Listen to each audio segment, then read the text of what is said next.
Okay, I'm going to run through some videos and talk about a few things, make some suggestions to anyone that might be coming to my channel. If anybody's trying to get through what it is I'm showing you. These are just moon photographs all over the place that I downloaded, right? And I have some of my own on here as well on my computer, and then I can print them up, which are right above here in print. All right, moon photographs. And I would suggest to everybody to do that at least as we're going through this series. I'm going to continue on with this series. It's probably not going to be on the Michael Oziak channel. I'm probably going to have to switch over to the Right to Reality channel because I'm going to keep getting copyright strikes on everything, including what I'm about to play now. Because even when I'm playing the auditors, I'm getting copyright strikes and I'm getting copyright strikes for everything. I'm just going to keep playing that game, I guess. Anyway, if you don't, I will show in some of the next videos coming up how easy it is to just glue gun an eyepiece of a telescope onto your crappy little camera, and you can have some fun with it and go do your own photographs and videos of the moon. But until then, you can go online and you can photographs of the moon can be downloaded. And what you're going to do with this is that so that you can turn them, move them, make them larger, looking at them, make everything easier on yourself, using your camera as a viewing device, knowing that it's all about angles and distances of perspective, lights and shadows also. You'll start to notice these things, and you'll see the true creator's imagery and everything. And I think the moon is a great place to start with showing everybody the true intention of the moon. And in the background here, I got some Genesis going on. I don't know if I'm gonna, if the person, I noticed that that guy Harvey was also a preacher, and anytime I play his videos, even if his voice is just in there for a minute, I'm getting nailed. So there's certain preachers that I'm just not able to play without getting copyright strikes. But I'm going to give it a try because he's talking about some of the things that I'm trying to show you guys with the moon, and it's talked about in the Bible, and it's just not told to you in a way that can be proven. What I'm showing you is that it can be proven. What they're saying in the Bible can actually be proven about Adam and Eve and everything like that. But people don't take things literally enough. When I say the builders, you think the triangular builders, right? These are the true creators builders. That we can see them all around us. There's no one hiding them from us. Our eyes are able to see them. I'm trying to give you guys a little contrast in your eyes here and there by adding filters to my camera. I'm showing you angles and distances of perspective, and don't be afraid to use them. Just because you have to change your angles and distances of perspective in order to see the true creator's work more perfectly, that's not just not breaking any fucking rules. So feel free. Lights and shadows, using them to your advantage and knowing about the lights and shadows and how they work visually so that we can see the true creator's work easier, more clearly, more crisp, so that we can better understand it all. That's not a rule breaking any rules. I'm not getting struck down by lightning for showing you any of this shit. All right. So I want to point this out as we're going along. The timelines. This moon is used. This is the false creator / creator's clock. Okay, so everything they're telling us about in Genesis and how this clock works, how old people were living till, we don't take it literally nowadays. We think that to live in the 800-900 years is just unheard of, and it's not true, and it was just mythology. No, it was true. We were much less bio, and that's why this particular sermon that I'm about to play, I don't even know if I'm going to call it a sermon, but this thing I'm about to play, he's the only one that I've heard talk about this part yet, was about plants coming after. So first it was humans, but they're forgetting about the feline, canine, rodent, ape, and beast, because that's what the true creator shows us. That's the imagery that the false creator stole in order to do his bio build. They leave out the part that the false creator did everything based on division. So therefore, if there's a bio build, there's a synthetic build. If there's a synthetic build, there's a bio build, because everything was done that way in the false creator's build. So they're leaving a lot out, but it's still is provable what they're telling you about Adam and Eve. Adam,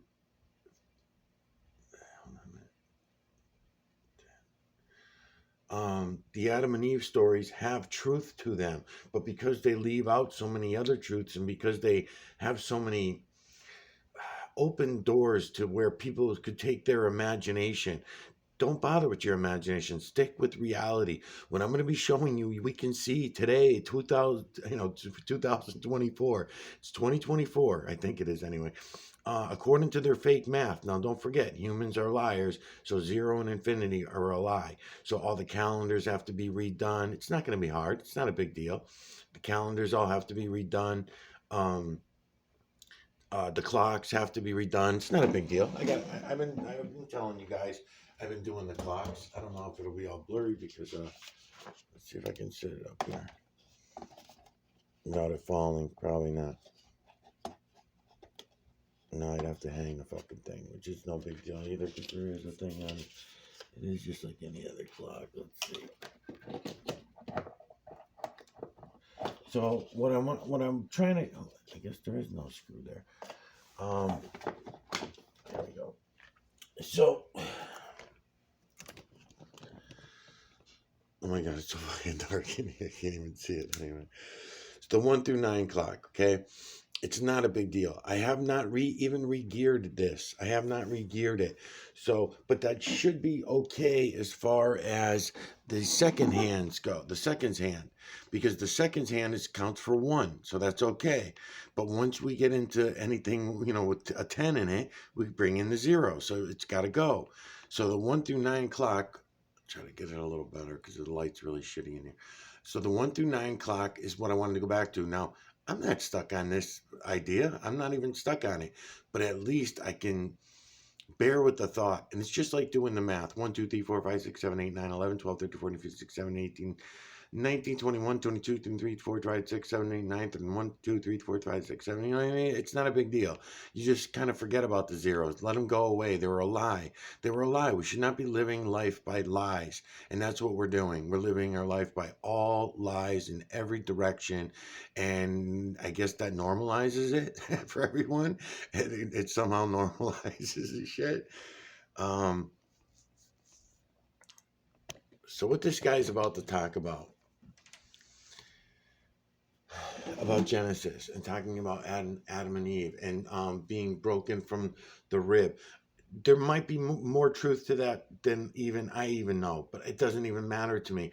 I know that the false creator I can prove, we can all prove by looking at the system that I'm trying to show you, starting with the moon. Start with the moon, then we'll come back down here and we'll get it to cloud level.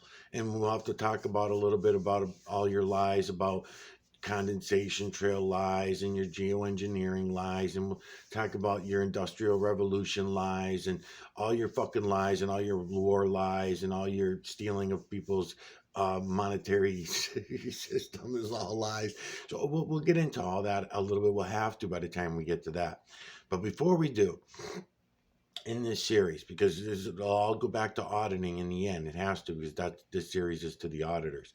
But I refuse to get away from showing you the true creator's work just because I'm going to keep getting sidetracked to bow down to people who have popularity, because that's all I've been doing since I started this, going after and calling out people who have popularity, who I somewhat like, usually in the beginning, and then by the time I get done, I'm usually pissed off, which will probably happen with the auditors too. Get back to what I was talking about. It's used as the false creator / creator's clock. So when this is going around in a clockwise rotation around us, okay, around our Earth, and when I say Earth, it throws people off. It's not a world. It's not a spinning web pararocket ball. It's not flat. It's not any of the things that anybody wants to take to. It's not a matrix. It's not a hallucination. It's not a hologram. It's not any of those fucking things. What it is it's actually an electromagnetic nanocarbon system.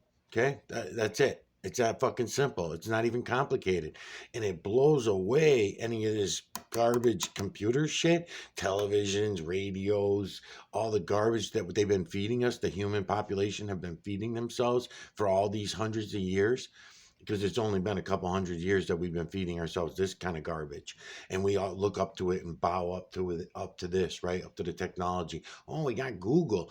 Anything anybody wants to know, what are the first thing they say? Google it. Right? The biggest fucking liars out there, being run by the same fucking liars that you get mad when they lie to you in court. You get mad when they, talking to the auditors, right? So you get lied to by everybody, and that bothers you, but it doesn't bother you. Anyways, um, the second thing, not only is it a clock, but as it's going around, all these little pinpoints of light are working, and the energy from the stationary stars comes down through this moon. That's where the energy comes from. That's where, if we were to get direct energy from the stars without the moon to regulate the energy, we would not be able to survive in here as human species, as a biospecies. None of the biospecies would. There would still be rocks and dirt and things like that, and probably synthetic species, I'm assuming, also would be able to survive, but not us. So anyways, so I have a model built. So I'm just mentioning this stuff so that as we're going along, you can kind of understand where it is I'm coming from by making these claims. It can be proven, okay? So all these little points of light that are all over the moon that you can easily see, they're all over the place. I mean, I can start pointing at them all. Also, you have the timelines that I mentioned before come out of certain places. We call it the Sea of Tranquility, so I call it the Lake of Tranquility, the Pond of Tranquility, and then we have the Puddles of Tranquility. There's a puddle here, I believe. There's another. No, that's not one. That's just a little white dot. So that's going to mean it's going to be all these little dots can be tracked back. Remember when what the hell was it? Astrology, all the astrologers, and I called out the astrologers in the past. My first year or two into this, I called out some massive major astrologers. Santos Bonacci, one of the best fucking astrologers known to humankind in the last 100 years, I bet you, right? More up to on it, but he never came back. He never said anything. I don't know. I made him a full series, 200 and something parts. Never heard from any of him. I got ranked out by a lot of his followers as I was going along, and I didn't know shit back then compared to what I know now.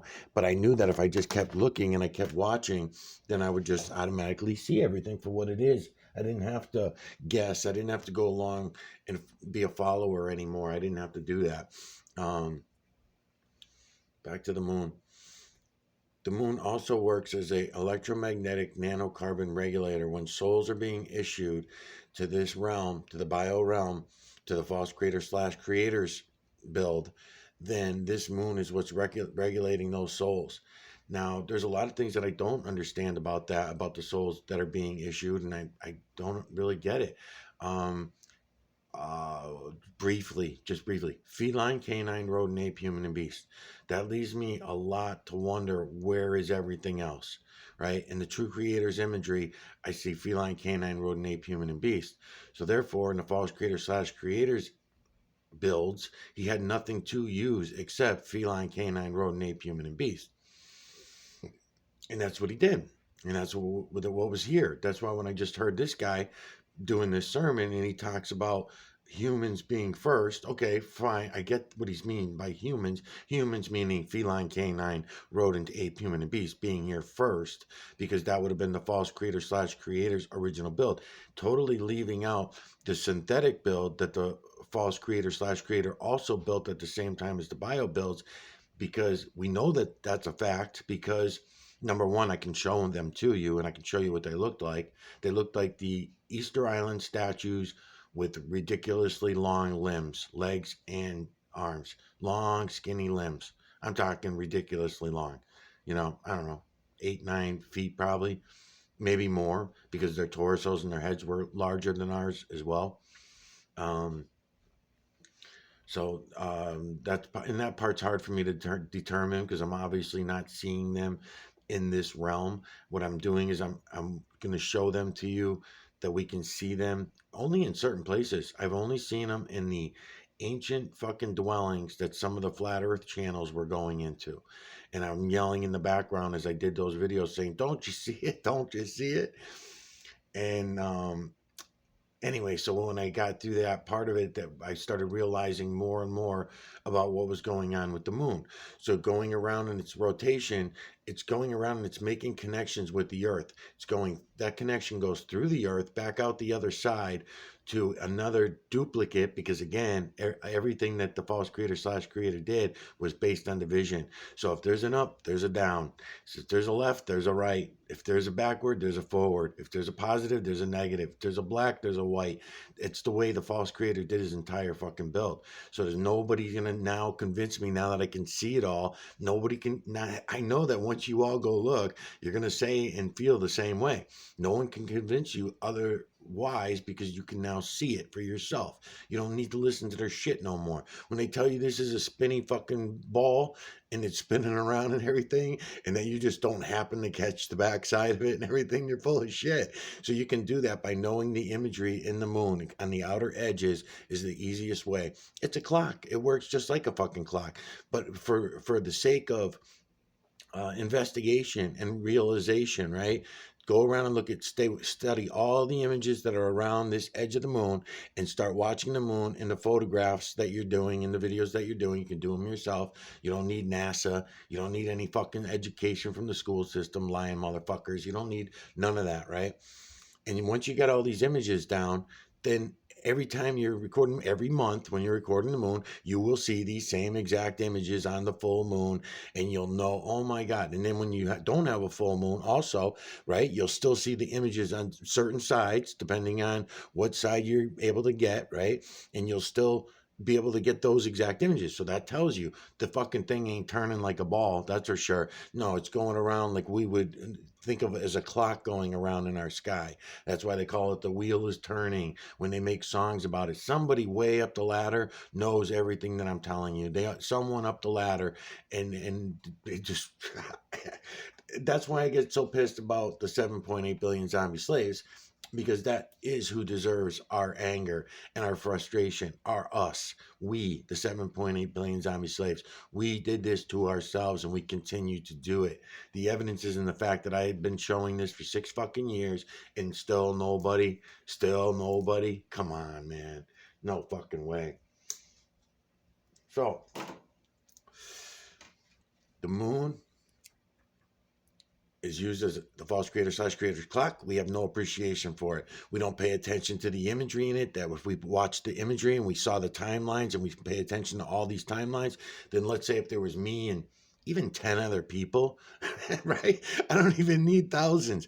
If there was me and 10 other people looking at what it is I'm showing you, then it would all come together. It would all come together so fucking fast, you know?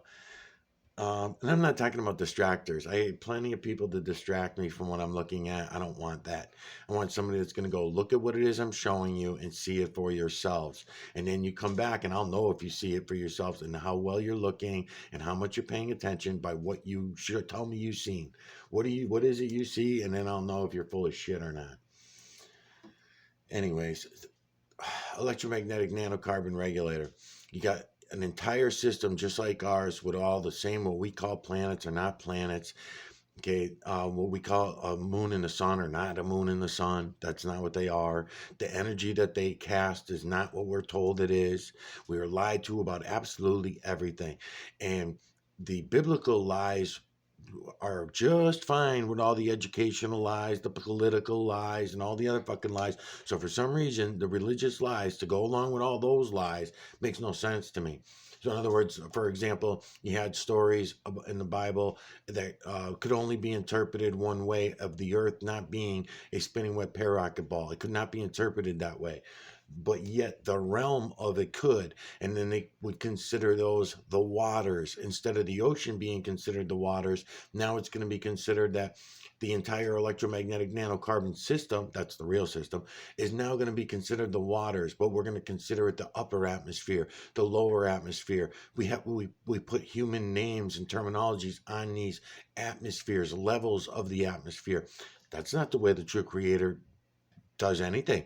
True creator does not build according to up, down, left, right, backward, forward, in or out. Only the false creator slash creator. So therefore, if we want to take advantage as human beings, 7.8 billion of us, if we wanted to take advantage of knowing the natural currents, right? Let's say, for example, for one example, you have the natural currents, all the what they call um, waves. They'll put them in and tell you about the waves that are out there, radio waves, microwaves, all these different waves as they're going up and down through the atmosphere of all these different waves, right? I'm trying to think of another word that I used to use all the time. Sine waves. That's the word. Sine.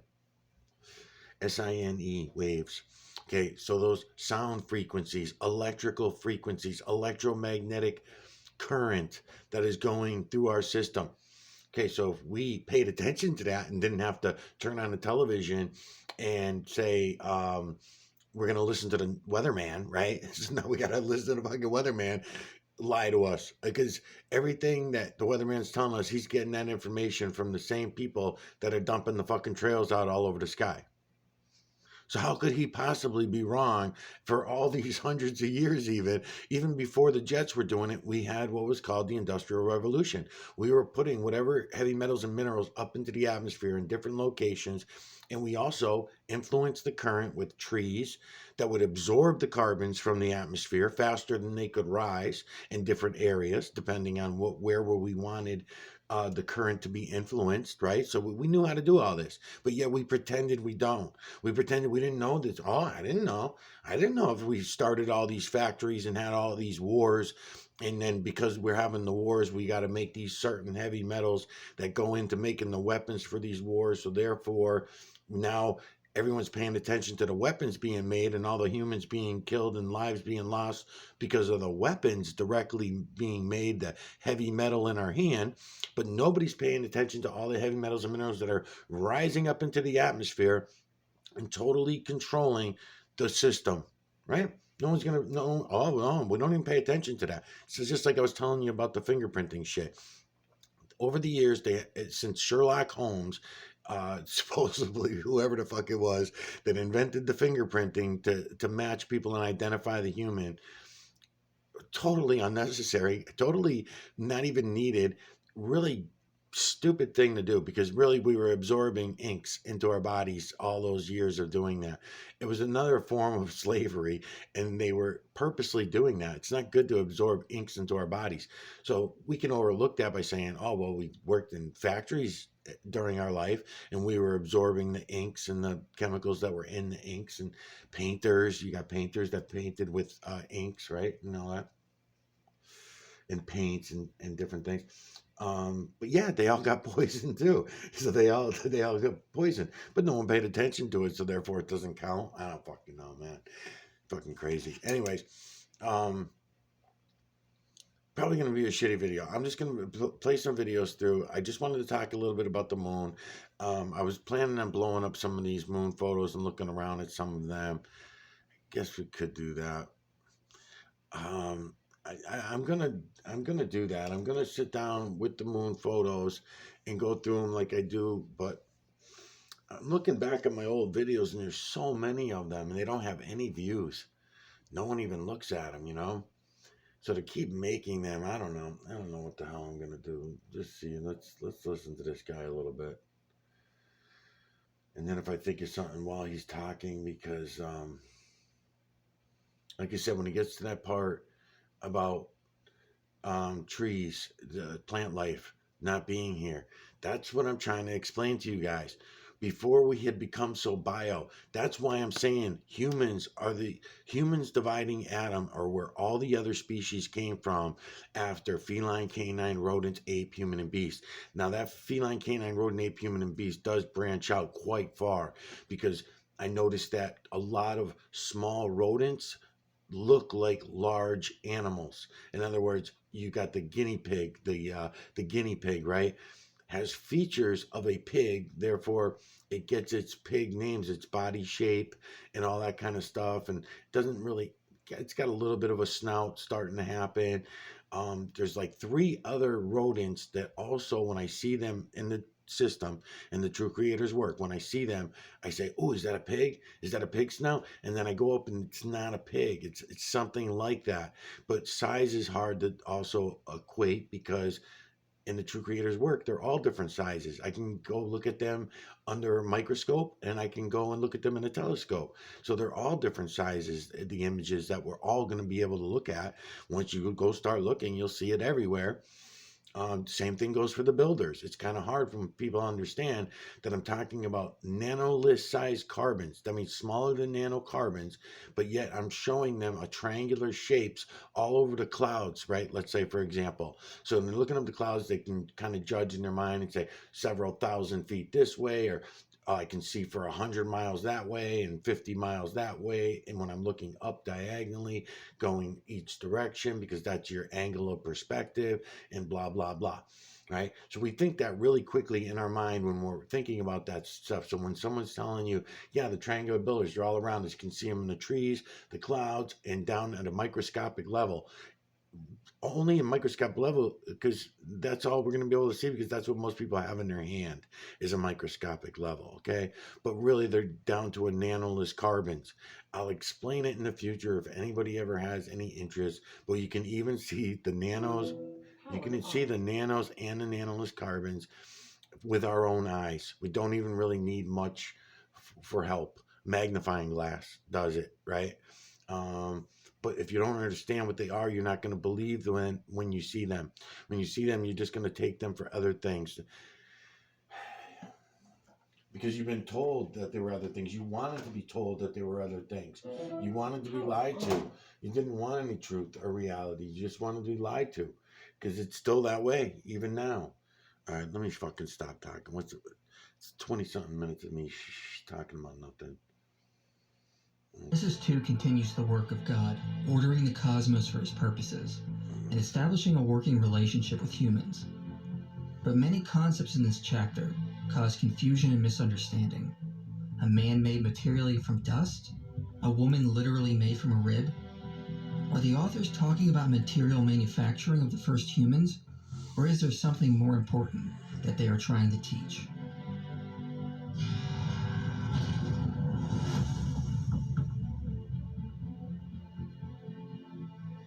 Genesis 2 begins by concluding the work God set out to do in Genesis 1, and noting God has taken up his residence in the cosmic temple. Commentators have noted the word for rest more likely refers to cease, as in ceasing from one's work, not necessarily the need for physical relaxation. For example, these three men ceased to answer Job, or the book of Joshua notes that the manna had ceased, or how day and night will not cease after the flood. Combining this with what we discussed in the previous two videos on Genesis 1, the message is, as John Walton notes, the seventh day is marked by God ceasing the work of the previous 6 days, and by his settling into the stability of the cosmos he created, perhaps experiencing refreshment as he did so. In other words, God ceases from his work and takes up residence in the cosmic temple that he has inaugurated. However, many people have a problem with what follows, because it sounds like a contradictory account to Genesis 1. For those who hold that the creation account of Genesis is about material creation, Genesis 2 would suggest that humans were created before plants and animals. However, Genesis 1 has humans last in the created order. However, this alleged problem dissipates if we consider Genesis 2 is a sequel to Genesis 1, with the same theological idea that Genesis 1 and 2 are just about establishing order over the cosmos, not material manufacturing. In fact, this seems to be the way the two texts were meant to function together. First, this would mean that the call of Adam and Eve was a later second event to God calling man in his image, that is mentioned in Genesis 1:27. A majority of Hebraic scholars accept humans are spoken of in Genesis 1 in very general terms, without using the term for man, Adam, as a proper name. As Michael Heiser says, the human beings of Genesis 1. You know, it's funny too, knowing that what I now know, and that you all soon will know. How is it that feline, canine, rodent, ape, human, and beast all got left off the plate? Because we eat every other animal. You know what I mean? I mean, we eat fish out of the water, all different kinds. We'll eat most fish, right? Crabs. We'll eat the crabs, the lobsters, bottom feeders. We don't care. I mean, as humans, we eat, and there are no lobsters in the true Creator's work. There are no squid in the true Creator's work. There are no spiders, as a matter of fact, and even bugs and insects. The closest you can get me to see anything like that so far is, I'll admit that the builders themselves, because they're all triangular shape, do resemble the building blocks, whether biosynthetic, all heavy metals and minerals, the nanoless carbons that I keep talking about, um, what I call nanoless metallus. Those carbons are so tiny. I don't know if I could see that small clearly, then maybe I could. I would assume that it would just be the matter of their triangular builders building them, so that's why they're going to appear triangular to my eyes, right? That kind of thing. But anyways, let's listen to this. Are not in a garden in Eden. There is no Garden of Eden in Genesis 1. The command to subdue the earth would speak of the whole earth, wherever humans are, not Eden, which is nowhere in view. Genesis 2 describes a distinct and separate creation of two humans. Again, the process is put in pre-scientific or supernatural terms, and so doesn't give us a scientific perspective on how this happened.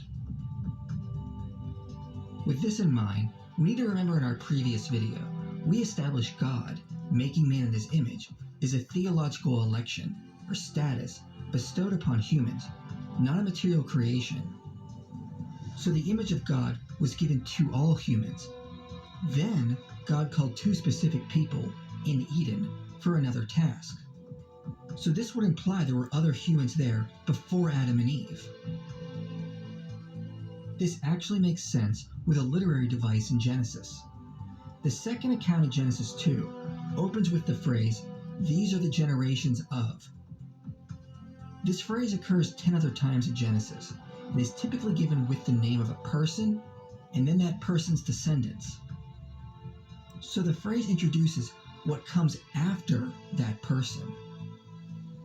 Using the same logic in Genesis 2, this introductory phrase refers to what came after the creation of the heavens and the earth in Genesis 1, not a recap or a second contradictory account.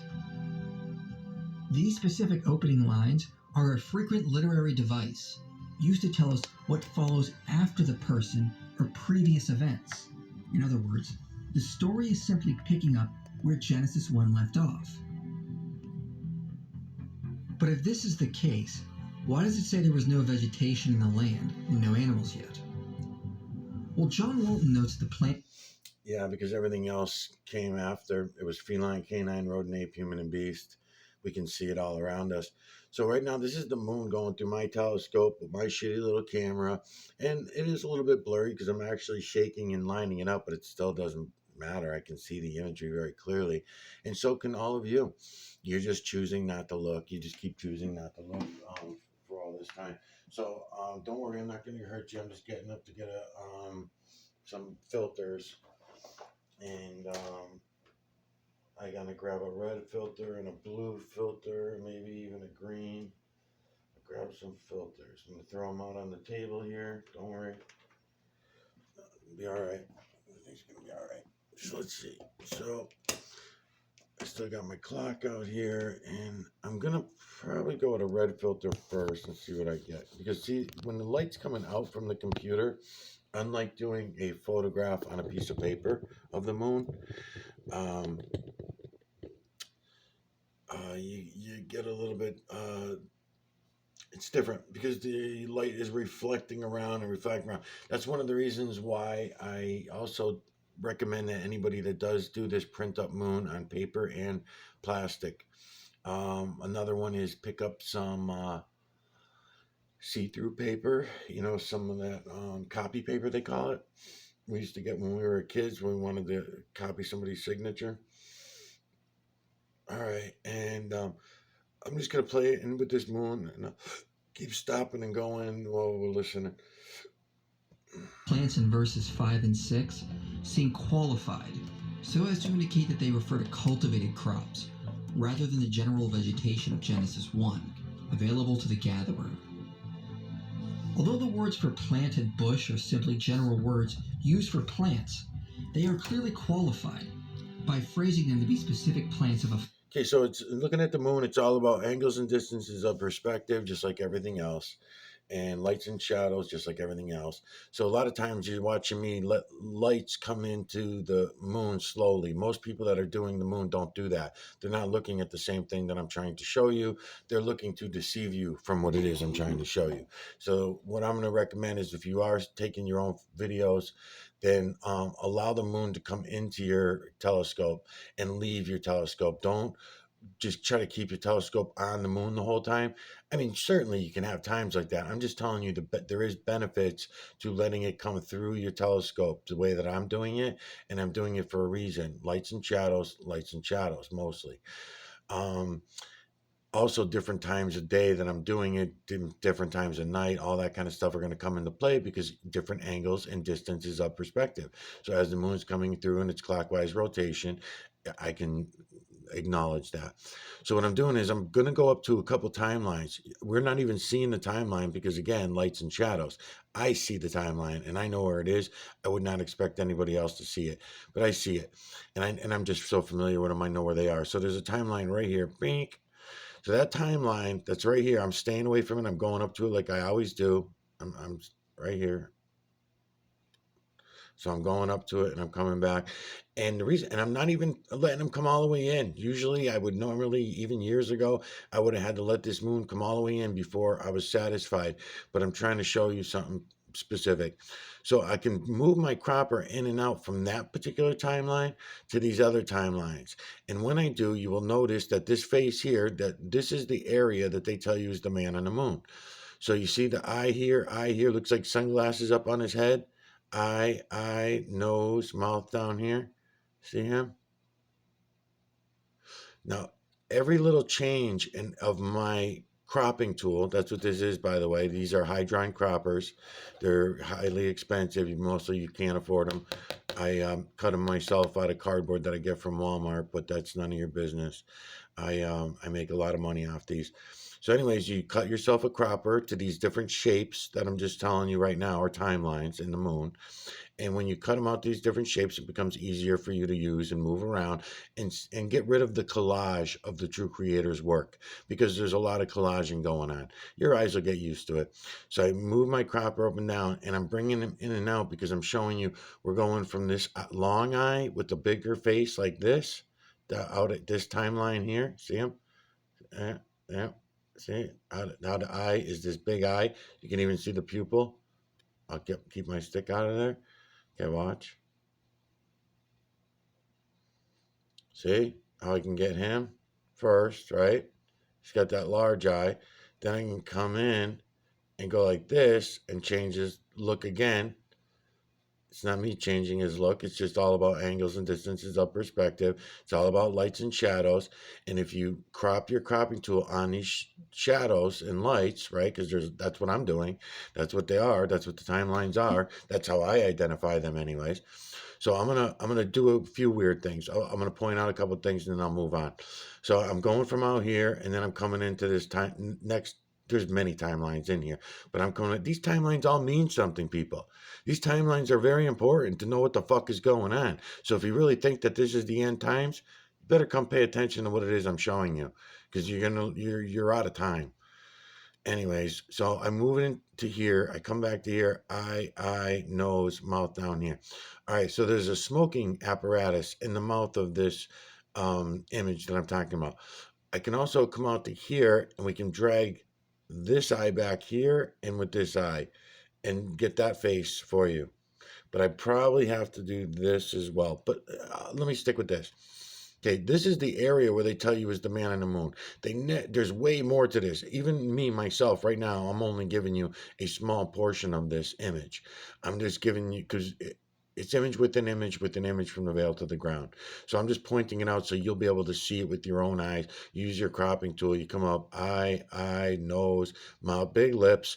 Now he's got a small little mustache at another angle and distance of perspective. He's got a smoking apparatus coming out of his mouth at another distance of perspective. He changed his nationalities and race by the size of the nose, the size of the lips, the facial hair, and the hair on his head.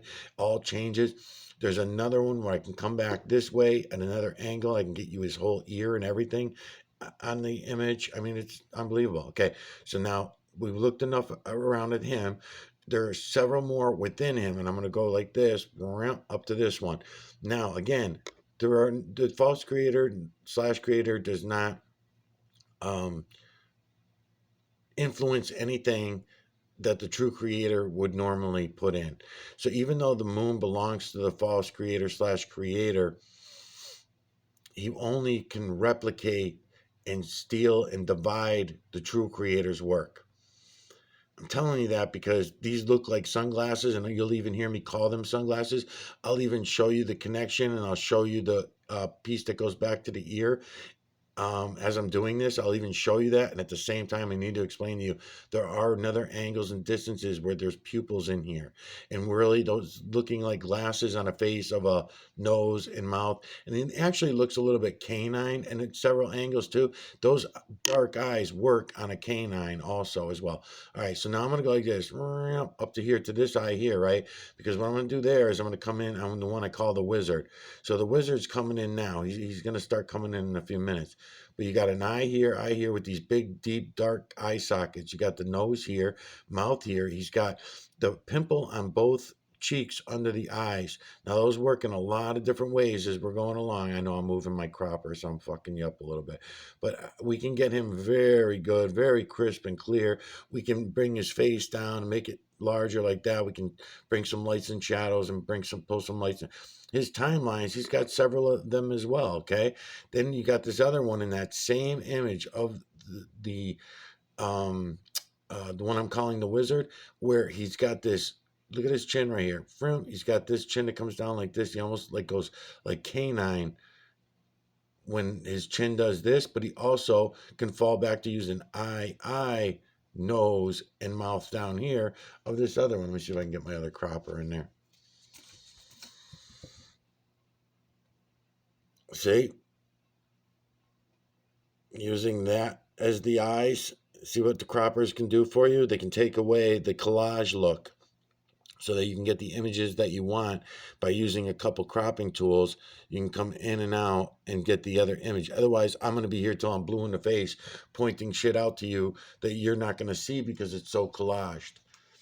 But if you uncollage it, your eyes will just automatically pick up. I mean, there's so much going on.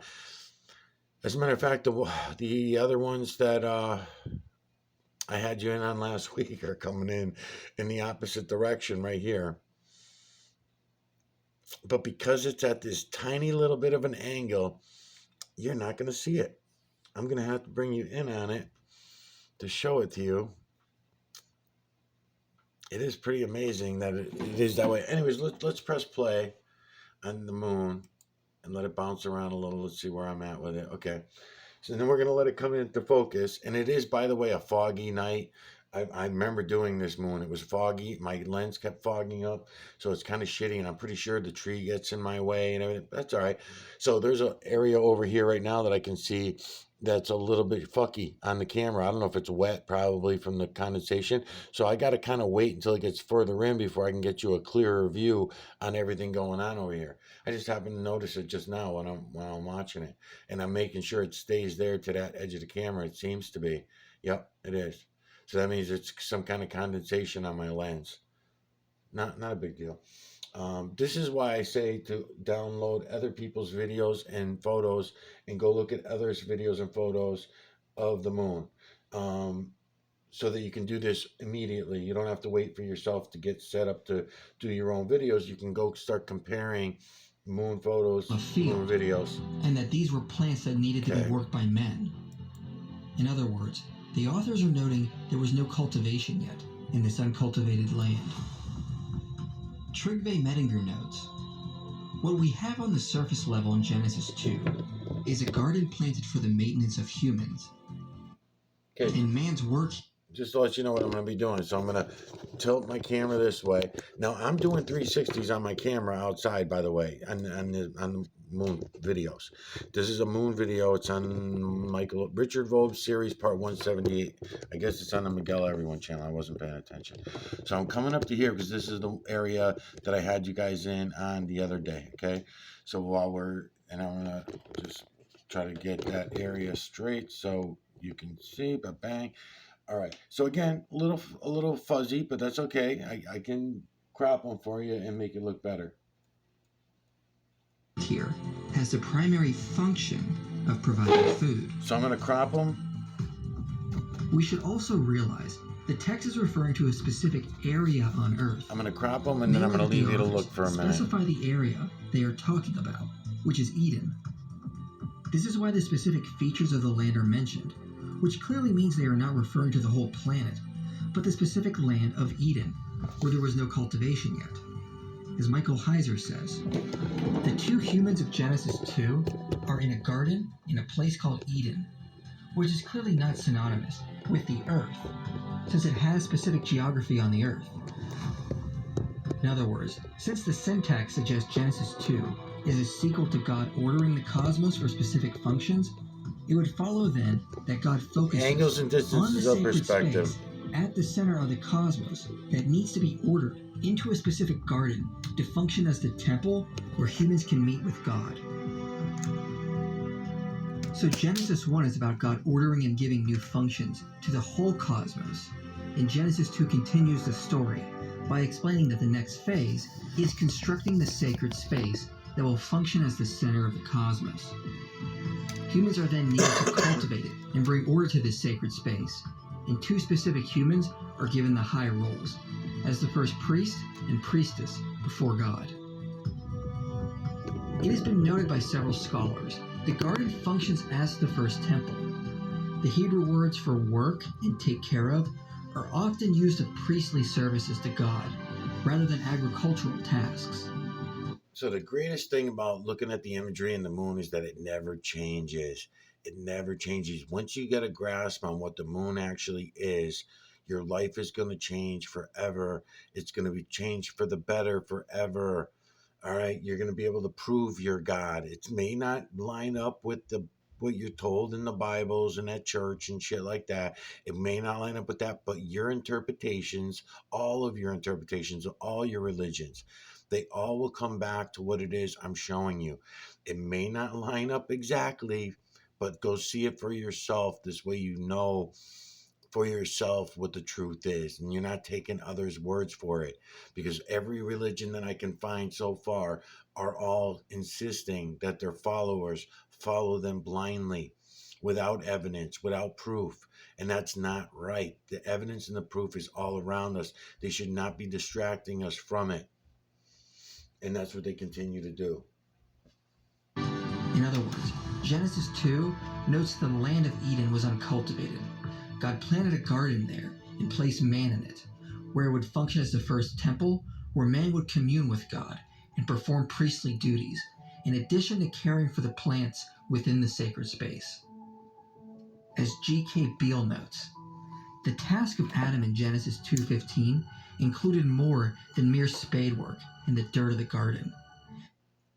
So just to be a little more clear about this too, as we're looking at the moon, okay, what they're talking about again there, in the time of the Garden of Eden, what you're going to notice is when you go look at the true Creator's work, okay?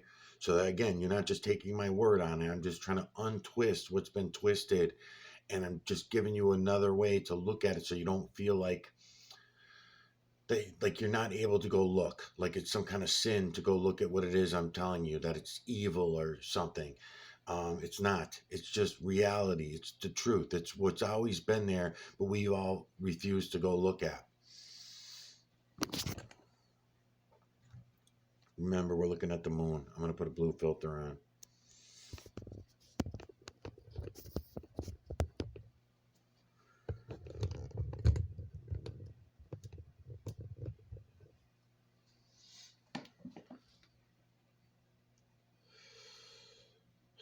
Okay, we were electrical creatures, electromagnetic nanocarbon creatures to be more exact.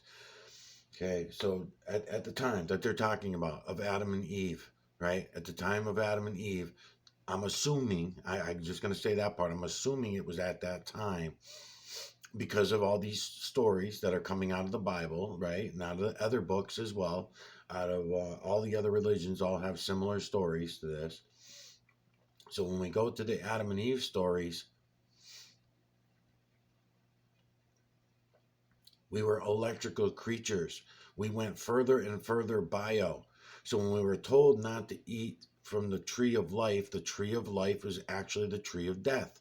I'm asking you all, anybody coming to my videos, don't be mad that we wanted to eat from the tree of life, the tree of death. Don't be mad at humans, what Eve in particular. Don't be angry at her for that because that was the bio life. Otherwise, we would have been all electrical and we would have not been experiencing the bio life the way we are today.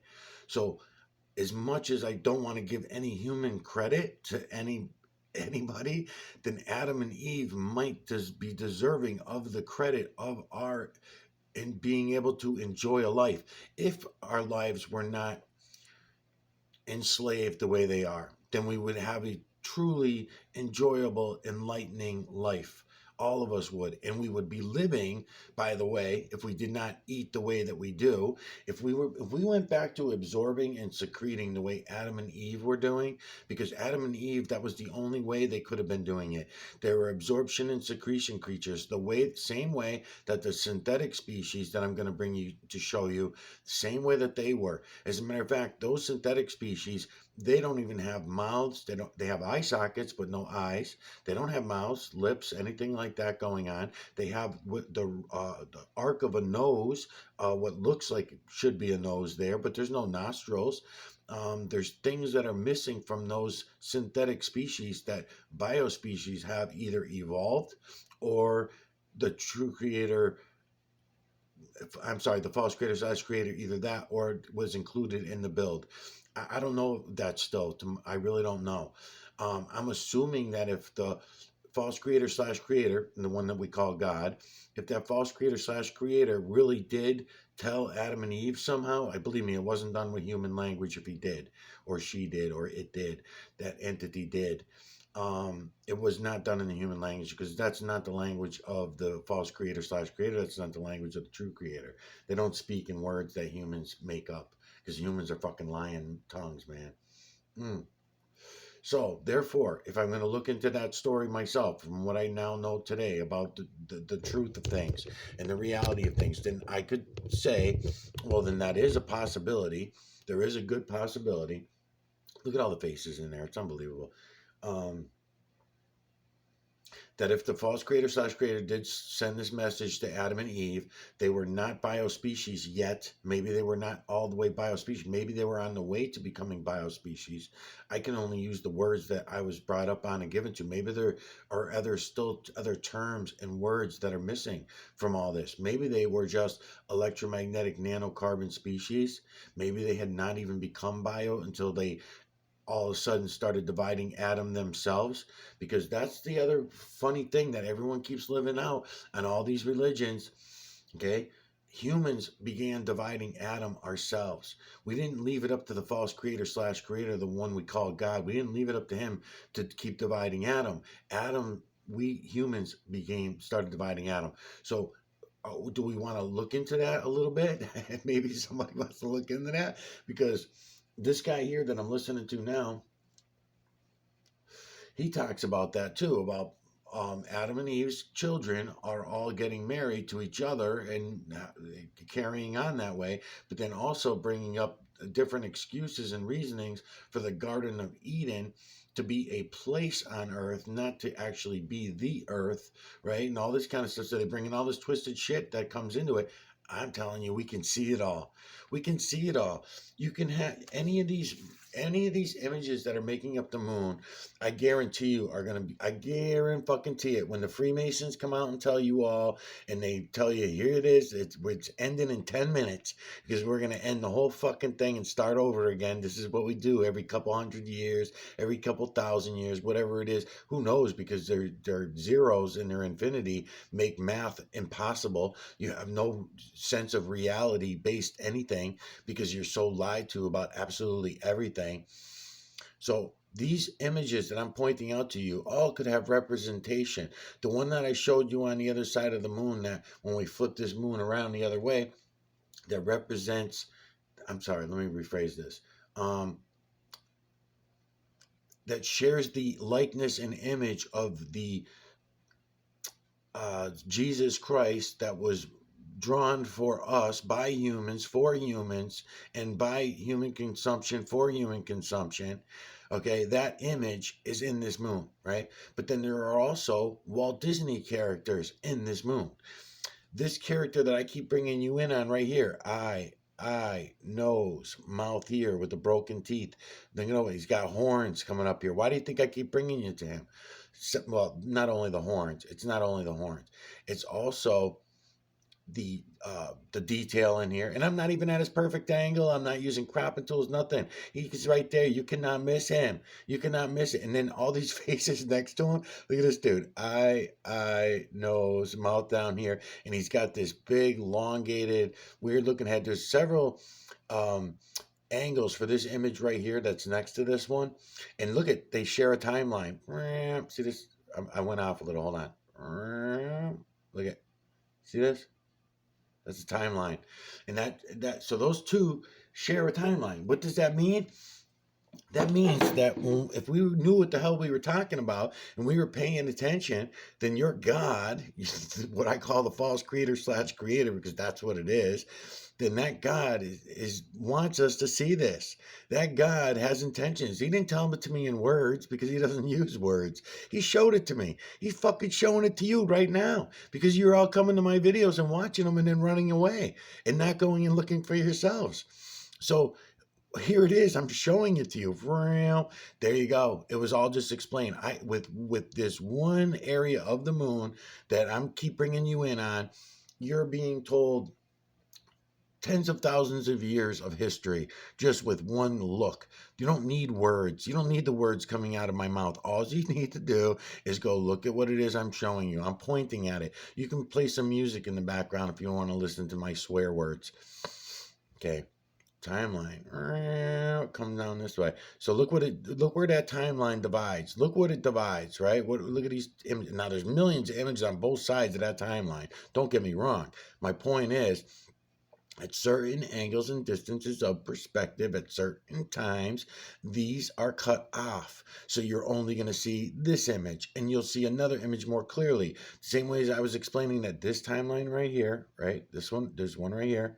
That makes this guy's face skinny, but then he's got this elongated face when the eyes push out if I come from another angle, right? So each time what you call the moon's shadow, which is not a moon shadow at all, that's not what it is. It's all purposeful. It's all purposeful, but we keep fucking lying to ourselves about everything. We lie to ourselves about absolutely everything, and we will not go look for ourselves.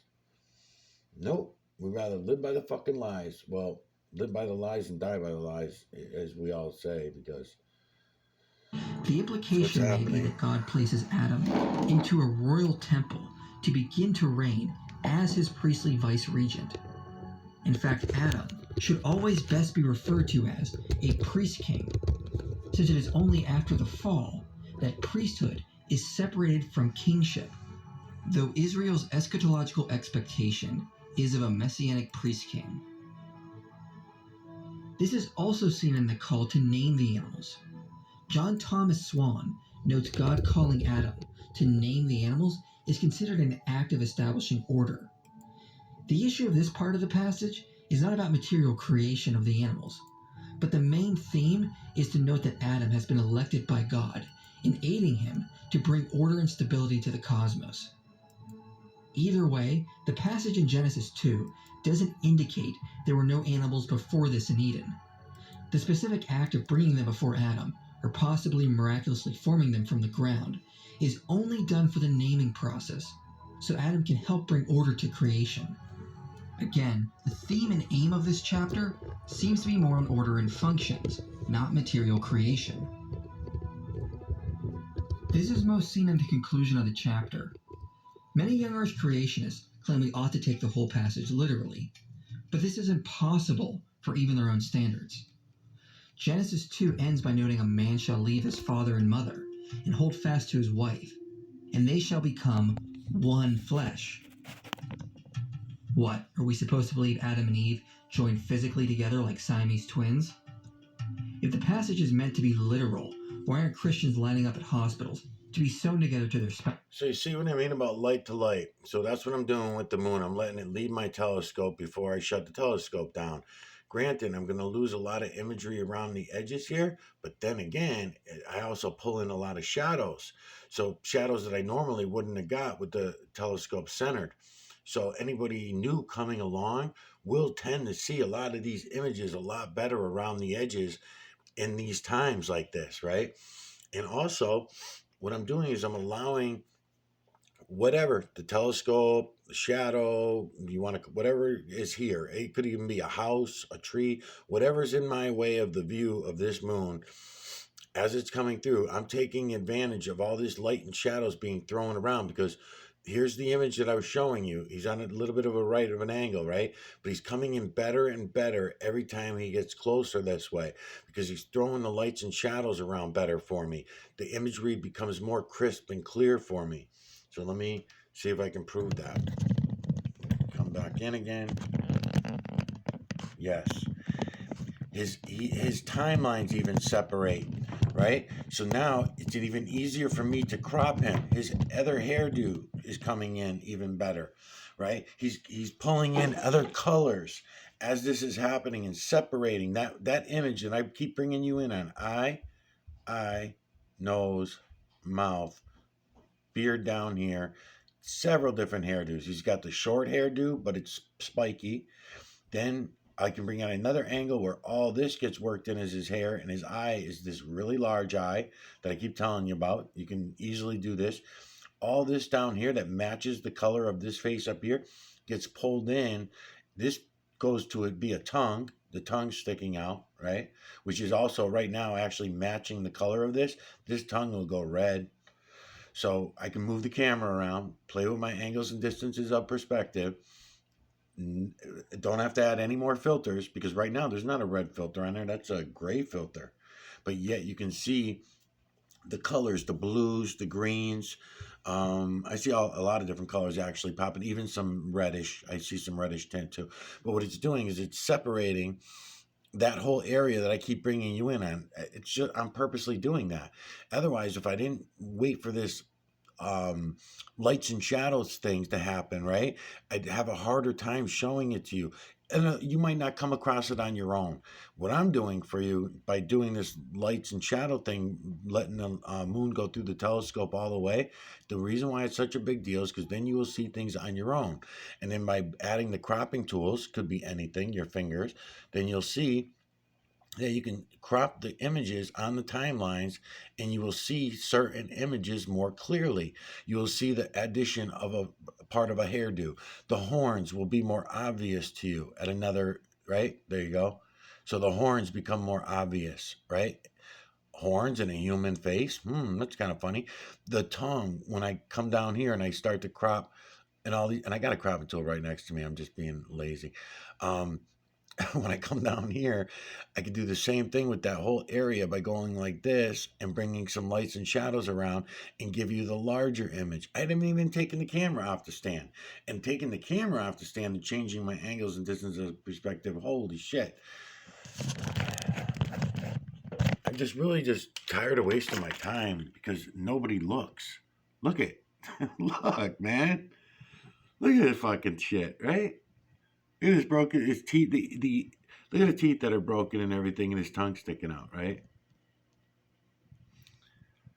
It's that clear. It's that obvious. I've been showing it for years, showing you how to say. So right now I'm changing my angles because what I'm going to do is bring him over here and I'm going to elongate his face a little bit and change his face. There you go.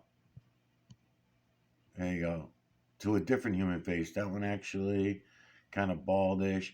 And then I can turn the camera a little bit, come down to this next image, and you can see his eyes looking right at you. I'll go in a little closer so you can get his other eye. See the pupils match? See the human face? The pupils matching? All right. Same, just right below him. Come back up. There he is. Look at how beautiful. And look at the colors and the color change too. This is the moon, people. This is the moon that we're looking at. This is the same area that I brought you in about 2 weeks ago. I was doing some moon videos, which I do every once in a while. But like I said, it's aggravating because YouTube is fighting me, and then I'll have people coming in arguing with me about it. And I'm just showing it to you. You're all choosing not to look is your fault and your problem. I don't want to hear all the other shit that it is what I'm seeing. Go look first, and then you decide what it is you're seeing. If I don't hear from you again, I'll know that you're a liar. And then that's it. And that's fucking it. So let's see. Go back to here. Go back to here.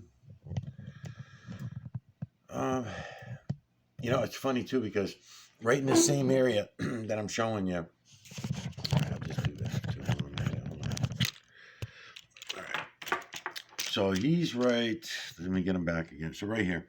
All right. So he's right there, right? You can see him, see his mouth, see his crooked nose. I can come in and out, get better detail on him and all that kind of stuff. And you can see his horns. You can see his spiky hairdo. I can go this way and get him longer hair. All that stuff. Tongues out. Come back here. Get him that way. And he's standing out to you because I'm taking away the collage all around him. I'm going in far enough to my bottom of my camera is purposely at the tip of his tongue.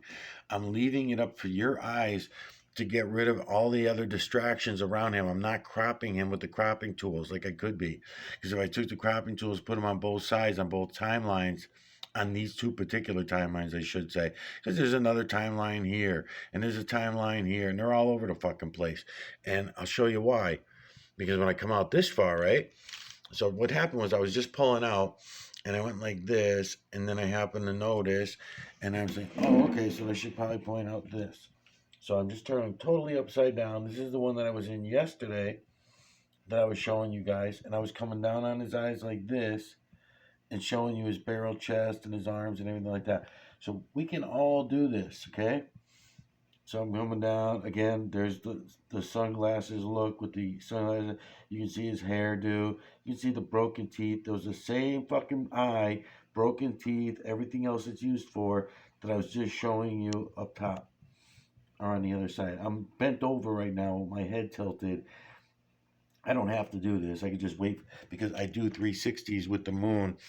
I'm sorry, do 360s with my camera on a telescope when I'm doing videos of the moon. So therefore, I really could just wait a couple minutes, and I don't even really have to make it hard on myself and spinning around and all that kind of shit. But I'm just trying to point out to you that the evidence that there is no up, down, left, right, backward, forward, in or out in the true creator's work, that only happens in the false creator/creator system. All these things are provable. That's what I'm trying to do by showing you these things in all different directions, right? So you don't think that there's no reason for it, that I'm just being a jerk or something. No, it's important because the evidence is all there and it just keeps being ignored. Is the problem, right? I'm hitting play on that again. Let's back this up. Excuse me. Let's see what else we got here.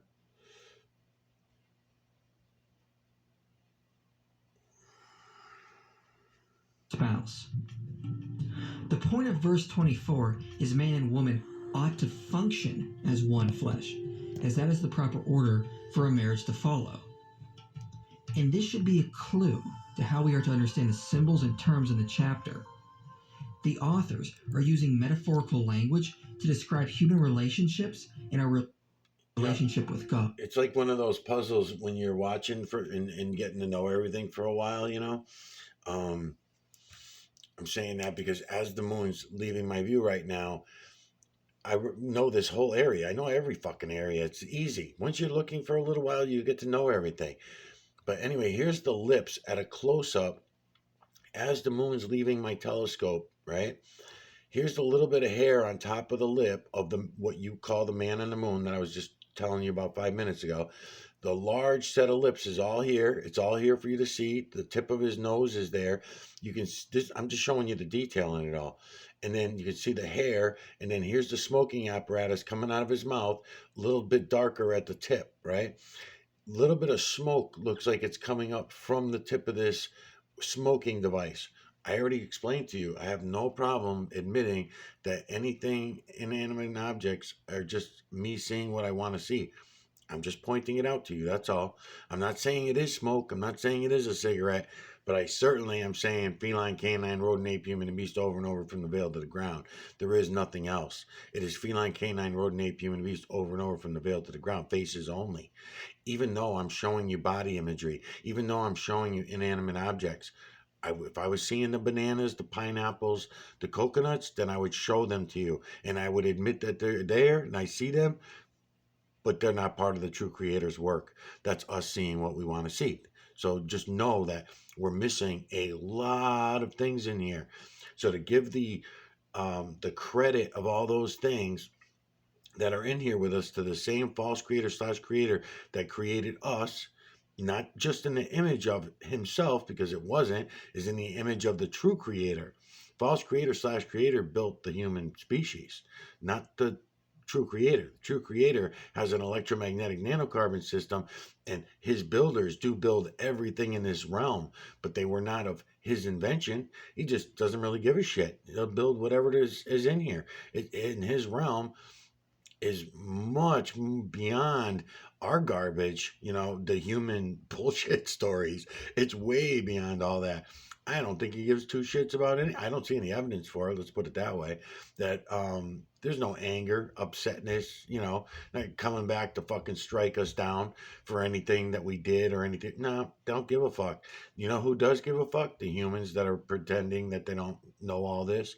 The humans that are pretending that not to see it, because it's humans that are taking us down and bringing us back up and taking us back down it's humans that are doing all that, not any other entity. It's humans that learned how to divide atom. We need to take our system back. Our system has been taken over, and we allowed it. 7.8 billion zombie slaves all allowed that to happen, going along with our individual divided from each other, um, not having any appreciation for the true creator's work. And if it takes the true creator to pull us all back together, don't get your hopes up that he gives a fuck about us. He ain't gonna come back and save us. It has to be us, up to us. Yes, we do. You share his energy. Yes, we all do. And then we also share the false creator slash creator's energy, but we share it divided. That would account for our soul. That's why you have your soul energy and you have the true creator's energy that we all have no choice but to live in, because we all live in here. That's what makes humans the same as a blade of grass. That's what makes humans the same as other things that even the false creator slash creator even had no responsibility for. Because the false creator slash creator had no responsibility for grass or trees or any of that other shit, right? So that would be humans dividing atom that brought all those things into play. So all the credit goes to the wrong entities. Everything's looked at backwards and upside down, even though the truth is right in front of us. God. Just like the marriage union is described metaphorically as one flesh, the components that make Adam and Eve are given for theological reasons to describe human identity, not to describe scientific components. This is a common way to describe humans in other ancient Near Eastern texts. Human creation was described in archetypal ways to explain all of humanity's relation to their deities and with each other. Genesis specifically does this in Hebrew with the names Adam and Eve. There is direct wordplay to show archetypal nature. Adam was. So right there, you're looking at the wizard, right? You guys are all seeing the wizard real clearly now, because I'm again doing 360s on my camera on the telescope. I'm trying to get myself a cropper without knocking everything down. So you can all take your own cropper, play these videos, put it up this way. You can crop them both directions, but I'm only cropping them in one direction because I am drinking a coffee and having a cigarette. You see how the eyes are concaved on him. He's got a hairdo and everything with him too, as well. Pointy nose. He's got the pimple on both cheeks in both directions. When you pull him in both directions, he's using this mouth. I believe he's using this mouth with this chin that I was talking to you about earlier. I can go like this and take it out, and that is another one. But then when I go like this, he starts to leave the wizard look when I bring him in the triple chin. When I bring him in the triple chin, watch. And this cropper doesn't fit him all the way. This cropper should come this way on top and then come around this way on his timeline. Come all the way down to here. Watch. I'll show you what I mean, the difference. So from there is one image. That's more along the lines of the wizard that I'm looking for. The color changes, the pupil comes in, and then when I go like this, I pull in the little chin bulb here and the triple chin down here. Watch. And I'm only on one timeline. I'm bringing them back and forth from this timeline here.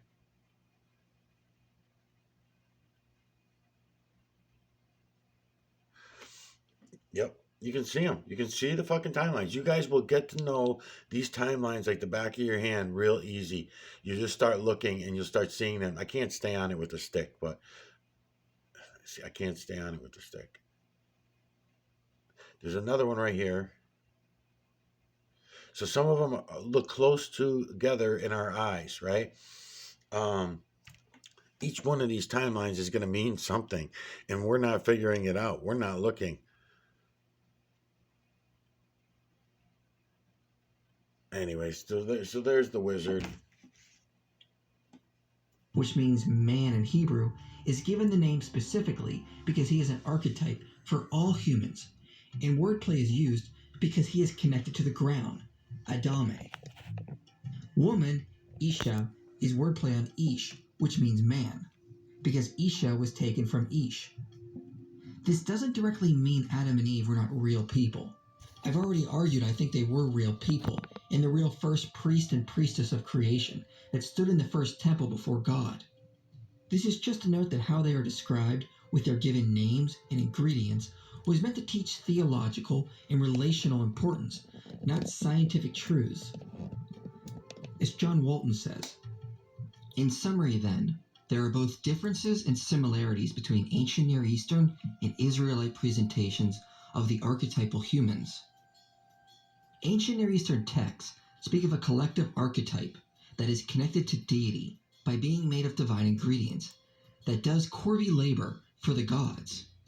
The Old Testament speaks of archetypes consisting of a human couple who portray the connection of male and female by the manner of the female's origin and their connection to the ground in death by their ingredients. They are connected to deity in their role only, not by their ingredients. In other words, ancient Near Eastern texts use ingredients as metaphors or archetypes to describe roles and connections between humans and God. Materials are mentioned for their archetypal significance. This is obvious when we read that the marriage union is described as one flesh. We understand this as a metaphor, not a literal flesh bond. Likewise, when we see how Eve was made, we can also understand the archetypal relation. Despite the way the English reads, the Hebrew word for rib is not in Genesis 2. So it is inaccurate to say Genesis 2 teaches Eve was made from a rib.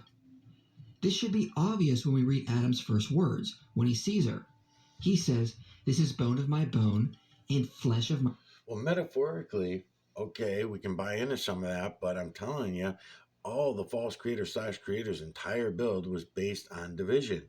So it's not hard to understand once you go look at the moon and see the moon for what it is, and you start looking at the false creator's clock of when everything began, because for the false creator slash creator, there is a beginning and an end, but that's not an infinite. That's not zero and infinite. That's one through whatever that time frame is. In other words, uh, some of these lines could be representing end times, right? But we're not paying attention to them. And I believe that the bursts themselves that create the timelines are actually more important to look at than even the timelines, because a new burst might be about to occur. And if that were the case, then that would be a different story. Then we can look at what I think we'd have to do is look at the original timelines, go to the next sets of timelines, then we get a proper idea of what time frame we're even living in the false creator slash creator system, because in the true creator system, time is all one. So therefore, it's only in the false creator slash creator system that things are torn down, put back up, torn down, put back up. Now, who's tearing down and putting back up? Is it the false creator, and is he gonna let us know by showing us in his clock what the time frames are on all this? I'm assuming so. I don't have any evidence that that's exactly right, but it seems so far. I mean, why the hell else would you be the false creator slash creator and not use your clock for every purpose possible? You're only going to use it to issue souls to the bio realm? I would not think so. I would think that every time it's issuing a soul, those souls have time limits on them. So therefore, those souls' time limits can also be influenced by human influence. You can do drugs, alcohol, eat food, drink water, breathe the air, all these kind of things that are terrible, right? You can't eat, drink, or breathe anymore. That's not the way it works. Too many people populating the earth, according to the couple thousand people at the very top that are telling us this, and we all are going along with the nonsense. We continue to go along with it over and over again. Oh yeah, it must be too many people. Bullshit. Full of shit. So we don't even know. We don't know because no one's looking at the moon. No one's looking at the moon for what it is. No one's renaming the fucking moon and renaming it and naming it for what it actually is.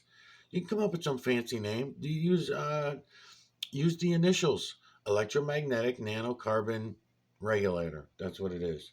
Use the initials. Others have to start getting involved here. You all have to step up. Of my flesh. Obviously, Eve was more than just bone. If this was an account of material origins of humanity, this would create a contradiction in the English, because Eve would only have been made from bone, not bone and flesh. What is actually taken from Adam to make Eve is a selah. The word typically means the entire side of something, like the side of a hill, one side of the ark, or side chambers in a temple.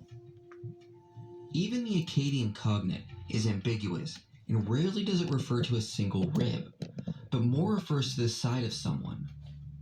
Zioni Zevit says, disassociating selah from rib has strong philological support. In biblical Hebrew, selah is employed to refer to a number of different items: the sides of a structure, chambers or rooms extending from the side of another structure, wooden planks or support beams, the side of a hill. In fact, the only place in biblical Hebrew where it may refer to skeletal ribs is in the Genesis passages. Its Akkadian cognate, selu, means rib, side, lateral wing of a building, and by extension, direction. Its Ge'ez cognate, sele, means only tablet, beam. All these nouns refer to pluric structures. On the basis of that, the text would be saying Adam was cut in half, and with one side, Eve was made. So when God closed up the flesh on Adam, was he just half a body hopping around on one leg? However, if we focus on what happened prior to this, it sheds light on what the text is actually trying to say. The text says Adam was put into a deep sleep. However, Michael Fox notes, this is typically not ordinary sleep. The word typically means a type of sleep that blocks all awareness of the physical world. So it is often used for someone who is about to receive a vision from God. Based on this, what follows after Adam is put into a deep sleep is something he saw in a vision that God gave him. Namely, he saw himself being divided in half and realized the other half of him was the woman, and he was incomplete without her at his side. The priestly work in the garden cannot be performed properly if there is not a woman there working it with the man. So if the marriage union and relationship between man and woman is described in archetypal and metaphorical language, we should expect the same rules to apply to man's relation to God and how he was made. The text says man was formed, dust of the earth, with breath of life, and he becomes a living being. First, Walton notes we need to remember the act of forming is not necessarily a material act. Some passages say God formed events to take place, that he formed seasons, the emotions and inclinations of the heart, the nation of Israel, and a corrupt administration is said to form misery in people. Even when the Hebrew word for forming is about material creation, it doesn't necessarily mean a miraculous event. Given what we have already seen as the aim of Genesis 1 and 2, a material formation is unlikely the explanation the authors are getting at with the formation of Adam, and an archetypal understanding is probably more likely.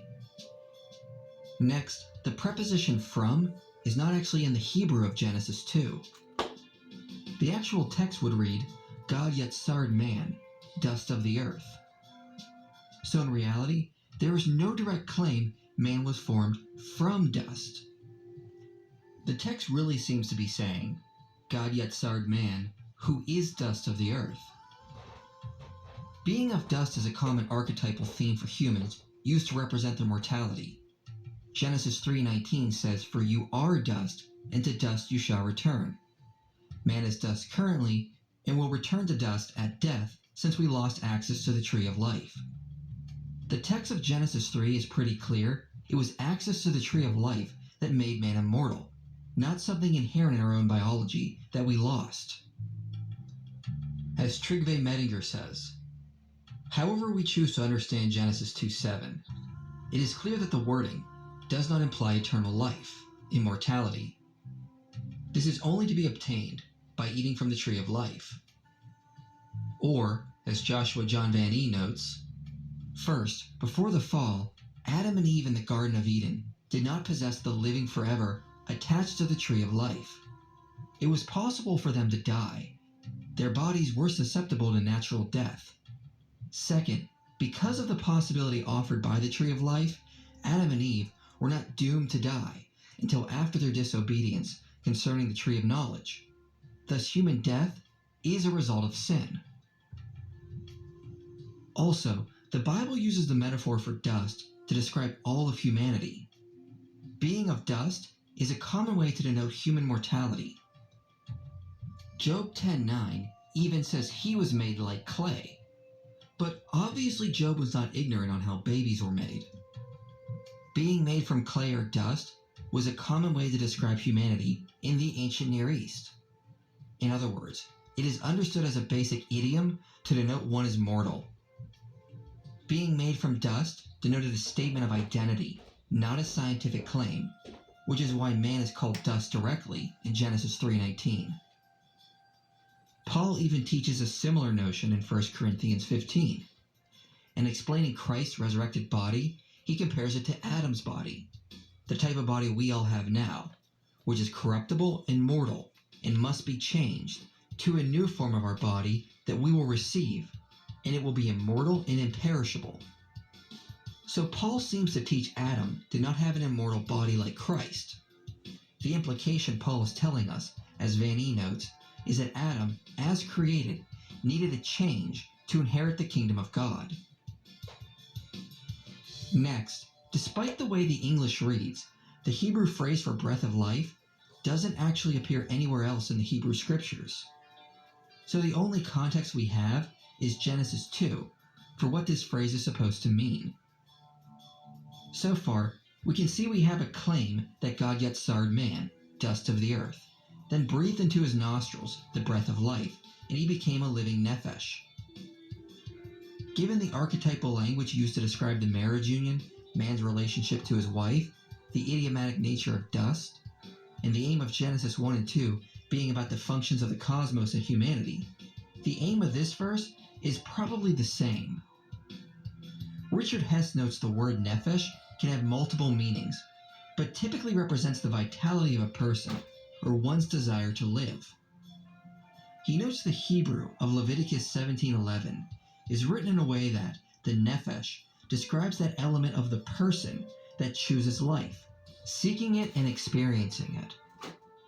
In other words, when talking about a person, the nephesh is often used to describe their purpose for living or what drives them to experience life. In Genesis 2, the message seems to be that God gives man his reason for living and purpose to be alive. God calls mortal men and breathes into them a new purpose and reason for living. This might also be what Paul was indicating in his epistles. In 1 Timothy 2 it reads, "For Adam was formed first, then Eve." However, the entire chapter has been shown to be difficult to translate, including this verse, because the word for form only shows up in one other place in the entire New Testament, which is in Romans 9. But here, Paul seems to be talking about God spiritually forming people. So when Paul references the formation of Adam, he might also be referring to how God spiritually formed Adam by giving him a new purpose or vitality to live. This would make sense with what happens to Adam next. He is placed in the garden and given new functions and tasks, elected by God to aid in bringing order to the cosmos. Then we are told man is not functioning properly without a woman. So God shows Adam that Eve is the other half of him, and the two become one flesh, metaphorically speaking, in being the first priests of creation. The whole chapter itself is best understood as a sequel to Genesis 1. God ordered the cosmos, and then in Genesis 2, selects a sacred space in the midst of the cosmos to commune with man. God gives the man a purpose and desire to live, and establishes that woman is his necessary equal, establishing the first ordained marriage under God. These archetypal patterns are meant to represent how all humans relate to each other and to God. However, humans and God were not alone in the garden. Another creature stirred about, bent on ruining this established order. This otherworldly being is learned of in Genesis 3.